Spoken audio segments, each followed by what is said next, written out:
right now is that President Obama should use the authority of his office to declare martial law, federalize the Missouri National Guard to protect people as they protest.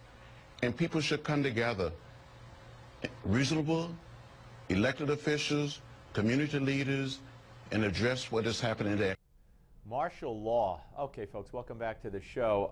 I think that would have been an overreach, and I'm glad the president did not do that. I mentioned earlier that I was watching CNN, and there was an interview with someone in the street, an African-American gentleman, appeared to be in his 50s, low 50s, and he said, the police rioted. The people didn't riot. The police rioted. Now, you know, this kind of mindset. You know what else I'm hearing today? About the video that's been released and about the still pictures that have been released. The police say it's Michael Brown in the robbery. Now, if they're saying it's Michael Brown, then look, they have him on the video. Within a half hour, the man is dead. Don't you think they know if it's him, if he's dressed the same, if it's him? You don't think they know by now? So I'm hearing people in the street, Don Lemon, you know, he's going all through the streets. They're not sure that it's real, the video. They're not sure that it's Michael Brown. Well, what do you mean you're not sure? The police are making this up now? They're lying? I'm not saying Don Lemon said this. I'm saying the people are saying this. I can't believe what I'm hearing. You know what else I can't believe that I'm hearing? I can't believe that I'm hearing that the police overreacted.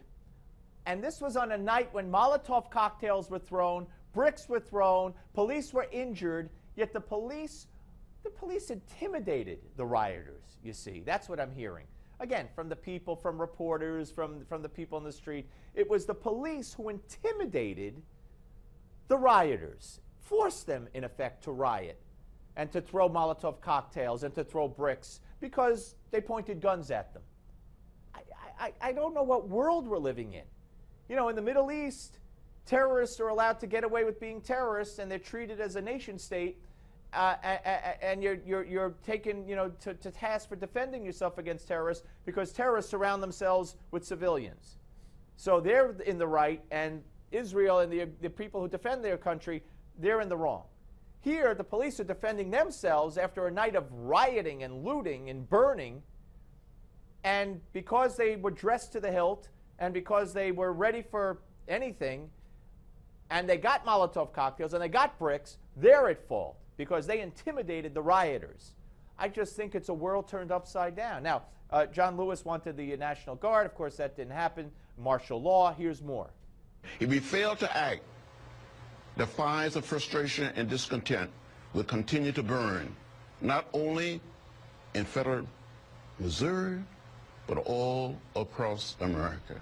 All right, I don't think there's going to be. I mean, there were protests in Times Square last night here in New York, but this scenario of the robbery, okay, the robbery, which the police say that's Michael Brown. And by the way, one of the key witnesses in this has been the friend of Michael Brown, Dorian Johnson, right?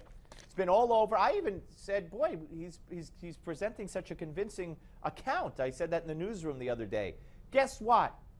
When he takes the stand in court, because he was involved in that robbery, apparently, reportedly, and because he gave that account and wasn't truthful, didn't talk about the robbery, his whole eyewitness account will be called into question by the defense attorney for the police officer if there are charges. If there are charges. His whole eyewitness account now goes basically out the window. How could you be a juror and sit there and get an eyewitness account from this guy and not have a reasonable doubt about it? So, look, folks, I hope they get to the bottom of it. I hope they release more. But the more we learn, as we have today, it certainly benefits the defense of the police officer involved in this, and we'll see where it takes us. Okay? We'll see where it takes us. But don't tell me you don't believe that this video is real and you don't believe there was a robbery. Okay? Don't tell me that. We'll be back, folks, with the former aide to Ronald Reagan, Jeffrey Lord, after the break. But first, I want you to stay tuned for your Max to Life moment about home buying apps.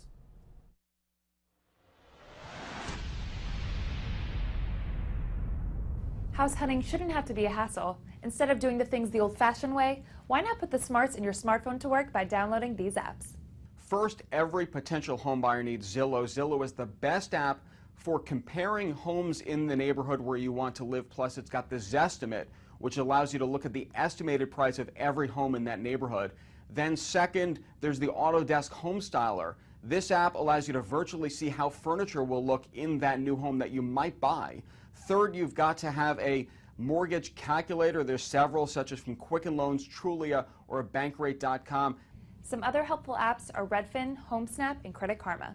So whether you're a first-time homebuyer or you're just flipping through houses fast, take these apps for a test drive to help make the process as efficient and stress-free as possible. Hi.